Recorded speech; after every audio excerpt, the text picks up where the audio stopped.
सच, साहस, सरोकार।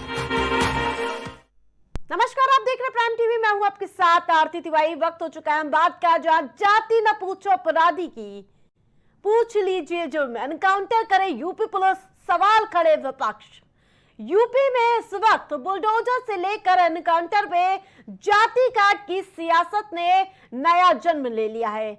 सपा अध्यक्ष अखिलेश यादव ने सुल्तानपुर डकैती मामले में जात देखकर एनकाउंटर किए जाने की बात कहकर यूपी पुलिस और सरकार पर सवाल उठाए।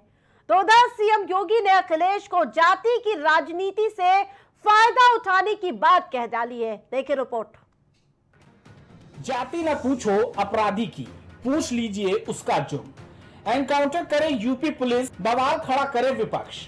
उत्तर प्रदेश में इस वक्त अपराध पर अपराधी की जाति भारी पड़ रही है। एनकाउंटर पर जाति काट की सियासत जारी है।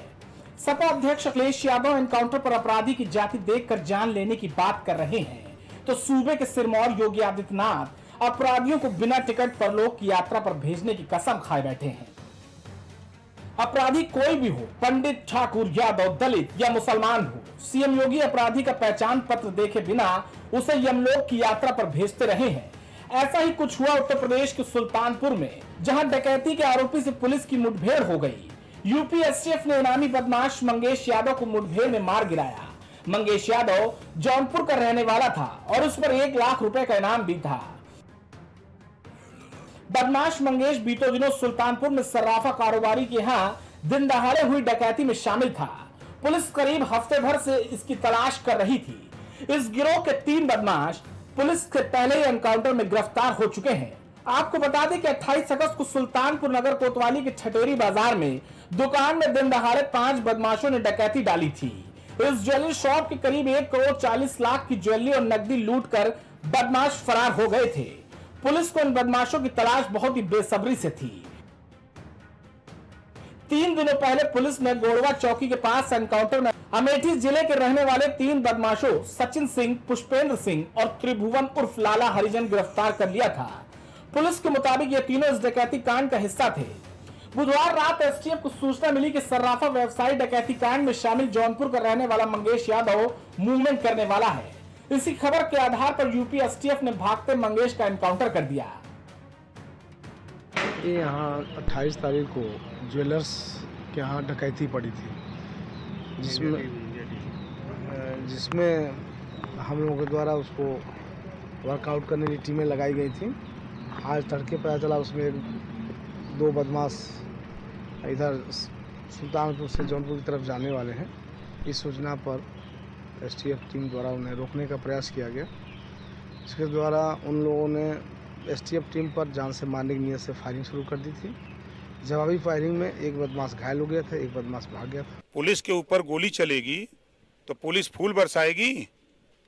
आप ही अभी गोली चलेंगे तो भागने लगेंगे आप लोग भी हैं। नहीं, ये लोग कह रहे भागने लगेंगे। तो जब पुलिस के ऊपर फायरिंग हो रही है तो पुलिस भी उसके जवाबी कार्रवाई में अपने सुरक्षा के लिए गोली चलाइए। कौन मारा जा रहा है? वो तो फायरिंग करने वाला मारा जाएगा ना, कि दूसरा मारा जाएगा। अब एनकाउंटर पर जाति वाला घमासान शुरू हो गया है। सुल्तानपुर में हुए बदमाश के एनकाउंटर पर अखिलेश यादव ने सवाल उठाया कि सुल्तानपुर डकैती कांड के बाद पुलिस एनकाउंटर को लेकर सपा अध्यक्ष अखिलेश यादव ने निशाना साधा है। अखिलेश ने ट्वीट कर ऐसा कहा कि ऐसा लगता है कि पुलिस जाति पूछकर एनकाउंटर कर रही है। मुख्य आरोपी को सरेंडर कराया गया जबकि दूसरे की जान ली गई। सुल्तानपुर की डकैती में शामिल लोगों से सत्ता पक्ष का गहरा संपर्क था, इसलिए तो नकली एनकाउंटर से पहले मुख्य आरोपी से संपर्क साधकर सरेंडर करा दिया गया और अन्य सपक्षीय लोगों के पैरों पर सिर्फ दिखावटी गोली मारी गई और जात देखकर जान ले ली गई। भाजपा राज अपराधियों का अमृतकाल है। सपा अध्यक्ष के इस बयान के बाद सीएम योगी ने अखिलेश यादव के बयान पर पलटवार किया। सीएम योगी ने अखिलेश यादव का नाम लिए बिना कहा कि कुछ पार्टियां अपराध में जाति देखकर अपना निजी स्वार्थ खोज रही हैं। सीएम योगी आदित्यनाथ के ठोक देने और मिट्टी में मिलाने जैसे बयान और जीरो टॉलरेंस की नीति पर काम करते हुए सीएम योगी अपराध और अपराधियों पर लगाम लगाने के लिए नकेल कसते रहे हैं। इसी क्रम में बड़े स्तर पर एक और जहां अवैध रूप से अर्जित की गई संपत्ति पर बुलडोजर गरजा और ध्वस्तीकरण की कार्रवाई की गई, तो वहीं पुलिस के जवानों अपराधियों से मोर्चा लेते हुए उन्हें एनकाउंटर में मार भी गिराया गया है। इस दौरान कई पुलिस जवान शहीद भी हुए हैं। कि योगी आदित्यनाथ सरकार के 8 सालों में कितने अपराधियों को परलोक पहुंचाया गया है, ये भी जानिए। योगी सरकार में कितने अपराधी ढेर? साल 2017 28 अपराधी ढेर, साल 2018 41 अपराधी ढेर, साल 2019 34 अपराधी ढेर, साल 2020 26 अपराधी ढेर, साल 2021 26 अपराधी ढेर, साल 2022 14 अपराधी ढेर, साल 2023 12 अपराधी ढेर। योगी सरकार के दोनों यानी कि 6 साल के कार्यकाल में एक दो नहीं बल्कि 181 अपराधी पुलिस की जवाबी फायरिंग में ढेर हुए हैं। असद अहमद और शूटर गुलाम का एनकाउंटर मिलाकर यह आंकड़ा करीब 183 तक पहुंच जाता है। एक दावे के अनुसार इसमें 57 अपराधी मुस्लिम धर्म से व अन्य 126 अपराधी हिंदू धर्म के थे। इन सब के बीच यूपी की योगी सरकार जीरो टॉलरेंस नीति के तहत अपराधियों की कमर तोड़ने में लगी हुई है। Output desk prime TV. क्या देश में जाति जनगणना पर कुछ बड़ा होने वाला है? पहले हिंदू एकता और राष्ट्र निर्माण की बातें करने वाला स्वयं सेवक संघ का जातिगत जनगणना को लेकर नरम बयान आया। अब यूपी में बीजेपी के सहयोगी दल सुभाषपा के राष्ट्रीय महासचिव अरुण राजभर ने बड़ी बात कह डाली है। जी हां, अरुण राजभर के पिता ओम प्रकाश राजभर जो योगी कैबिनेट के मंत्री भी है, वही उनके बेटे अरुण राजभर का दावा है कि जातिगत जनगणना प्रधानमंत्री नरेंद्र मोदी ही कराएंगे, दूसरा कोई नहीं करा सकता। भारतीय समाज पार्टी जब से उदय हुई तब से जाति जनगणना की बात कर रही है, लेकिन जिन लोगों को जाति जनगणना के ज शब्द जुबान पर नहीं आया, उनको देश की जनता ने 50 साल मौका दिया। उनके जुबान पर जाति जनगणना का ज शब्द नहीं आया, जब देश की जनता ने इनको सत्ता से बाहर कर दिया तो सत्ता पाने के लिए व्याकुल हुए हैं, चाहे वो श्री राहुल गांधी हो, चाहे श्री अखिलेश यादव जी हो। ये सिर्फ जाति जनगणना सत्ता पाने के लिए बोल रहे हैं। वास्तव में अगर जाति जनगणना कराना चाहते तो 2011 की जाति जनगणना कांग्रेस पार्टी ने क्यों रद्दी की टोकरी में रखा, उसको उजागर कर दिया होता। माननीय ओम प्रकाश राजभर जी पूरे देश में रोहिणी आयोग की रिपोर्ट लागू कराने के लिए जो मंडल कमीशन में 27% आरक्षण मिला हुआ है, उसको लागू कराने के लिए प्रयास कर रहे हैं। तो ये जाति जनगणना का जो झूठा वादा करके सिर्फ वोट लेने की फिराक में लगे हुए श्री राहुल गांधी और श्री अखिलेश यादव सत्ता पाने के लिए वो सत्ता पाते हैं तो इसको नहीं याद करते हैं, जैसे ही सत्ता से बाहर जाते हैं इनको याद आती है। मुझे लगता है कि ये सुहेल देव भारतीय समाज पार्टी को भरोसा है, माननीय ओम प्रकाश राजभर जी को भरोसा है, अगर जाति जनगणना कोई कराएगा तो देश के प्रधानमंत्री आदरणीय मोदी जी कराएंगे, दूसरा कोई नहीं कराएगा। हालांकि ओपी राजभर और उनके बेटे अरुण राजभर के बयान पे यानी कि लगातार सियासी तौर पर सुर्खियां बटोरने वाले होते हैं। अब इस बयान के बाद यानी कि इस बार ओपी राजभर की पार्टी ने जातिगत जनगणना की बात क्यों कही, किस आधार पर कही, इस पर चर्चाओं का बाजार गर्म नजर आ रहा है। एक तरफ जहां जाति जनगणना को लेकर विपक्षी पार्टियां लगातार मुखर हो रही थी, वहीं दूसरी तरफ अगर बात करें तो अब जो है अब संघ भी मुखर हो गई है जाति जनगणना को लेकर। तो वहीं दूसरी तरफ अगर बात करें तो सुभाषपा के अरुण राजभर ने का सीधे सीधे निशाना साधा है विपक्षी पार्टियों पर कि विपक्षी पार्टियां जाति जनगणना नहीं करा सकती। अगर कोई जनगणना करा सकता है तो सिर्फ पीएम मोदी ही जाति जनगणना करा सकते हैं। तो जाहिर सी बात है कि जाति जनगणना को लेकर तमाम सियासी घमासान देश में मचा हुआ है। वहीं समाजवादी पार्टी चाहे कांग्रेस, सभी पार्टियां जाति जनगणना की मांग कर रही हैं, लेकिन अभी तक जाति जनगणना नहीं हो पाई है। लेकिन अब एक बार फिर से संघ जो है जाति जनगणना की मांग करने लगा है। वीडियो जर्नलिस्ट हेमंत साथ, राजेश यादव, प्राइम टीवी, लखनऊ। बांदा में खनन माफिया कितने बेलगाम हो गए हैं, इसकी ताजा बानगी एक बार फिर से देखने को मिली है। यहां अवैध खनन के खिलाफ कार्रवाई करना एक इंस्पेक्टर को भारी पड़ गया। पूरा मामला मंटौन थाना क्षेत्र से बताया जा रहा है, जब यहां अवैध खनन पर प्रशासन की तरफ से कार्रवाई करने के लिए खनिज इंस्पेक्टर गौरव गुप्ता पहुंचे तो उनको खनन माफिया और मोटर मालिकों ने जमकर पीटा और इस पिटाई का वीडियो सोशल मीडिया पर खूब वायरल हो रहा है। ऐसे में जब सरकारी नुमाइंदे ही अपनी कार्रवाई करते वक्त पीटे जाएंगे तो फिर अवैध साम्राज्य पर आखिर कैसे कील ठोकी जाएगी।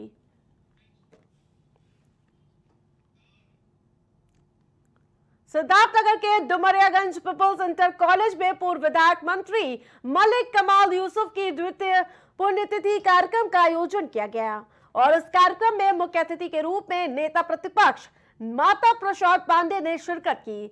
मुख्य अतिथि नेता प्रतिपक्ष माता प्रसाद पांडे ने मलिक कमाल यूसुफ की प्रतिमा पर फूल माला चढ़ाया, उनके द्वारा किए गए सामाजिक कार्यों की चर्चा की। वह मीडिया से बात करते हुए भाजपा सरकार पर हमला बोला और लोकतंत्र को बचाने की बात कही।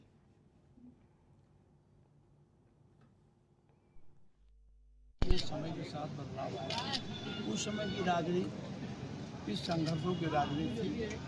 आज उस समय लोकतांत्रिक सरकार, लोकतंत्र में विश्वास करने वाली सरकार थी, तो वो लोगों के साथ लोकतांत्रिक तरीके से व्यवहार करती है। आज जो सरकार है इनका लोकतंत्र पर विश्वास नहीं है और लोकतांत्रिक तरीके से किए गए आंदोलनों को ये गलत ढंग से कुचलने की कोशिश करते हैं, ये लोकतंत्र को समाप्त करने की कोशिश करते हैं। यही आज की राजनीति का यूपी के प्रयागराज जामिया मदरसे में बुलडोजर एक्शन की तैयारी है, तो वहीं 27 अगस्त को यहां फेक करेंसी छापने का खुलासा हुआ था। इस नफरती मदरसे में विदेशी फंडिंग के भी इनपुट मिले हैं। इस मदरसे में कट्टरपंथी तालीम दी जा रही थी और जिसके लिए विदेशों से फंडिंग आती थी। यही नहीं, ये मदरसा यूपी सरकार के पास पंजीकृत भी नहीं है। अब जामिया हिबीबिया मदरसा पर एक बड़ी कार्रवाई करते हुए इसे सील कर दिया गया और ध्वस्त करने की प्रक्रिया शुरू कर दी है। वहीं मदरसे में पढ़ने वाले 600 से अधिक बच्चों से भी पुलिस मदरसे के विषय में पूछताछ कर रही है। प्रयागराज में जाली नोटों की विषय से चर्चा में आया ये मदरसा आज जिस पे प्रयागराज विकास प्राधिकरण ने बड़ी कार्रवाई की है।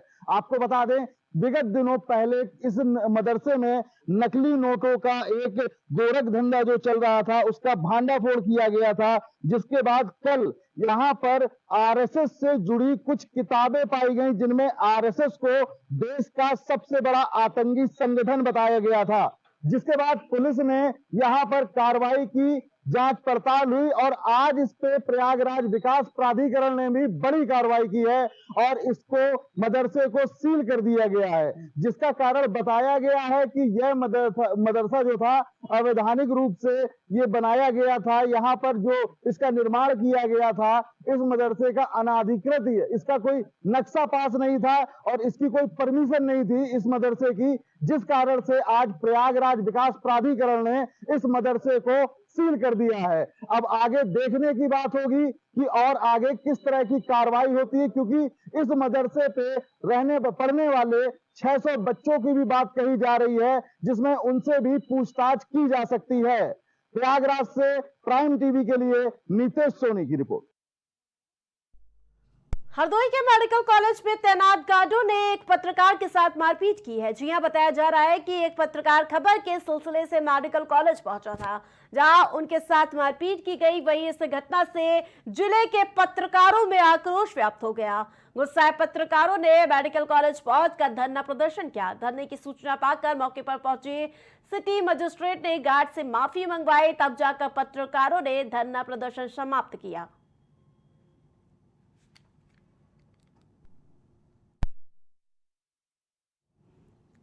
औरैया में पुलिस मुठभेड़ के दौरान एक बदमाश को पैर में गोली लग गई। आपको बता दें कि बीते दिन बदमाश ने नोएडा से कैब बुक कराकर चालक के साथ मारपीट कर कार लूट की घटना को अंजाम दिया था, जिसके बाद से पुलिस आरोपी की तलाश में जुटी हुई थी। वहीं बुधवार देर रात एरवा कटरा के थाना क्षेत्र के छिबरा मऊ मोड़ पर आरोपियों से पुलिस की मुठभेड़ हो गई और इस दौरान एक आरोपी के पैर में गोली लग गई। घायल आरोपी का अस्पताल में इलाज जारी है। कुछ लोग डीएलएफ कार नोएडा से बुक करा कर आए थे। सोच के बहाने से वो कार को रुकवा कर उतरे और उनके दो अन्य साथियों द्वारा मिलकर ड्राइवर के साथ मारपीट कर उस कार को लूट लिया गया। जिसके संबंध में संबंधित थाना पर उचित धाराओं में अभियोग पंजीकृत किया गया। आज मुखबिर की सूचना पर एरवा कटरा थाना अंतर्गत शिवरा मऊ रोड पर सूचना मिली कि वह गाड़ी आ रही है, जिस पर संबंधित थाना प्रभारी एसओजी प्रभारी के द्वारा चेकिंग की जा रही थी। गाड़ी जब आते हुए दिखाई दी तो चेकिंग के लिए उसे रोकने का प्रयास किया गया। उसने न रोककर तत्काल जो है कच्चे रास्ते पर मोड़ दिया, जिस पर टीम द्वारा पीछा किया गया। उनके द्वारा टीम के ऊपर फायरिंग की गई। जवाबी फायरिंग में बदमाश घायल हुआ, जिसको तत्काल सीएससी ऐरवा कटरा भर्ती कराया गया है। आवश्यक विधिक कार्रवाई की जा रही है। अगली खबर कौशाम्बी से है, जहां कोचिंग गई युवती के साथ टीचर ने छेड़खानी की। युवती को पकड़ के अश्लील हरकत की गई है, तो वहीं कोचिंग गई युवती के साथ टीचर ने छेड़छाड़ किया, यानी कि छेड़खानी की वारदात की है, तो वहीं युवती को पकड़कर अश्लील हरकत की गई है। बड़ी अपडेट, बड़ी जानकारी कौशाम्बी से आपको बताया, जहां विरोध करने पर टीचर ने जान से मारने की धमकी दी है। सहमी युवती ने घर पहुंचकर परिजनों से शिकायत की है। परिजनों ने अधिकारियों को ज्ञापन देकर न्याय की गुहार लगाई। कौशाम्बी जिले के पिपरी थाना इलाके का ये पूरा मामला बताया जा रहा है। कोचिंग गई युवती के साथ टीचर ने छेड़छाड़ की है। कौशाम्बी से बड़ी अपडेट, युवती को पकड़कर अश्लील हरकत की गई है। विरोध करने पर टीचर ने दी जान से मारने की धमकी। रक्षा मंत्री राजनाथ सिंह ने पुस्तक का विमोचन किया। राजधानी लखनऊ से बड़ी खबर बता रहे हैं, गुमनाम हिंदू राजा टिकैत राय पुस्तक का विमोचन किया गया। मुख्य अतिथि के रूप में रक्षा मंत्री राजनाथ सिंह शामिल हुए। यहां पुस्तक का विमोचन कार्यक्रम था। इस मौके पर डिप्टी सीएम ब्रजेश पाठक भी मौजूद रहे। दीप प्रज्वलन कर कार्यक्रम का शुभारंभ किया गया। इंदिरा गांधी प्रतिष्ठान में पुस्तक विमोचन का कार्यक्रम आयोजित किया गया था। रक्षा मंत्री राजनाथ सिंह पुस्तक विमोचन कार्यक्रम में शिरकत करने पहुंचे थे, तो वहीं आपको बता दें कि इस दौरान डिप्टी सीएम ब्रजेश पाठक भी मौजूद रहे। कुशीनगर से बड़ी अपडेट, बदमाश और पुलिस के बीच मुठभेड़ हुई है। शातिर बदमाशों के इनपुट मिलने पर पुलिस ने घेराबंदी की है। घेराबंदी के दौरान बदमाशों ने फायरिंग की। जवाबी कार्रवाई में पुलिस ने फायरिंग की है। यहां मुठभेड़ की सूचना सामने आ रही है, जहां पुलिस और बदमाशों के बीच मुठभेड़ हुई है। पडरोना के बासी चौकी क्षेत्र अंतर्गत का ये पूरा मामला बताया जा रहा है। जनपद कुशीनगर में बदमाशों और पुलिस टीम के बीच में एक बड़ी मुठभेड़ हुई है, जिसमें दो बदमाश, दो शातिर गौ तस्कर है, उनको गोली लगी है। इसमें अनूप यादव, जो कि गोरखपुर का रहने वाला है, जिसके ऊपर 20 से भी ज्यादा मुकदमे हैं, वो गोली लगने के बाद गंभीर रूप से घायल हुआ है। साथ ही साथ अन्य बदमाश खुर्शीद अंसारी, जो भी गौ तस्करी में संलिप्त रहता है, बिहार का रहने वाला है, उसको भी गोली लगी है, अस्पताल में एडमिट कराया गया है। जनपद कुशीनगर में बदमाशों और पुलिस टीम के बढ़ते अगली खबर की ओर, जहां उत्तर प्रदेश कोऑपरेटिव बैंक ने एक बार फिर से नया कीर्तिमान स्थापित कर दिया है। वित्तीय वर्ष 2022 और 23 के बाद एक बार फिर Uttar Pradesh cooperative bank limited को वित्तीय वर्ष 2023-24 में भी उच्च श्रेणी में रखा गया। ये जानकारी देते हुए प्रदेश के सहकारिता राज्य मंत्री स्वतंत्र प्रभार जेपीएस राठौर ने कहा कि Uttar Pradesh cooperative bank limited की ये उपलब्धि प्रदेश के सहकारिता के लिए गौरव की बात है।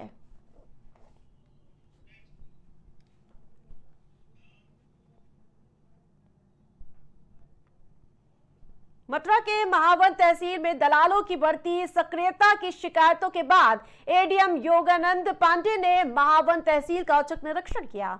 एडीएम के अचानक तहसील पहुंचने से कर्मचारियों और अधिकारियों में हड़कंप मच गया, जिसके बाद एडीएम ने तहसील का बारीकी से निरीक्षण किया। एडीएम ने बताया कि निरीक्षण के दौरान उन्हें कमी मिली है। महावन का निरीक्षण किया गया, जिसमें विभिन्न पटल थे, जैसे आप ले सकते हैं कि कलेक्शन पटल, वसूली का पटल, नजारत का पटल है, आरके का पटल है, जहाँ से कटौनियाँ निकलती हैं, IGRS का पटल है, विभिन्न न्यायालय सभी का बारीकी से जो है निरीक्षण किया गया है।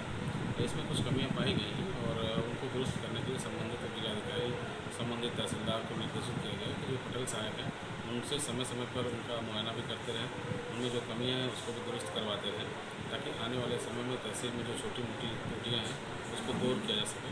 साथ ही साथ ये भी देखा गया कि यहाँ पर कोई प्राइवेट व्यक्ति तो काम तो नहीं कर रहा, लेकिन ऐसा कोई भी तथ्य संज्ञान नहीं है, प्रकाश में नहीं है कि हमको यहाँ पर कोई कार्रवाई करनी पड़े। कोई भी प्राइवेट व्यक्ति कहीं भी किसी भी पटल पर कार्य करते हुए नहीं पाएगा। हरतालिका तीज का हिंदू धर्म में बहुत महत्व होता है। इस बार हरतालिका तीज कल मनाई जाएगी और इस दिन महिलाएं 16 श्रृंगार करके पूरे दिन का निर्जला उपवास करेंगी। हरतालिका तीज के मौके पर भारतीय महिलाएं एक सप्ताह पहले से अपने 16 श्रृंगार की तैयारियां शुरू कर देती हैं। ऐसे में तीज के पहले मेहंदी बाजार में महिलाओं की भीड़ उमड़ती हुई नजर आई। तीज तो इसलिए रहा जाता है कि वो अपने हस्बैंड की लंबी उम्र के लिए रहा जाता है। बाकी तैयारियों में हम लोग नए कपड़े लेते हैं, सुबह से शाम तक का फास्ट रहता है, फिर उसके बाद पूजा होती है, पूजा में सारे सुहाग का सामान यूज़ होता है। तो बस वो आज सब लोग तैयारियां कर रहे हैं, मेहंदी लगवा रहा है, तो उसमें लेडीज़ें सारी हम लोग तैयार होके फिर उसके बाद पूजा होती है। फिर सेकेंड डे तक का ये फास्ट रहता है। सेकेंड डे हम जब सुहाग ले लेते हैं तब उसके बाद हम उसका व्रत का एंड करते हैं। शंकर पार्वती के व्रत होता है, पूजा होती है और हम लोग भी सारी तैयारी करते हैं। सारा सुहाग का सामान फल व्रत सब चीज़ होता है, मंडप बनता है, हम लोग घर में ही पूजा करते हैं और बहुत लोग मंदिर में जाके पूजा करते हैं। इस बुलेटिन में फिलहाल इतना ही। देखते रहिए प्राइम टीवी। कुछ भाव पुष्प। आप देख रहे हैं प्राइम टीवी, सच साहस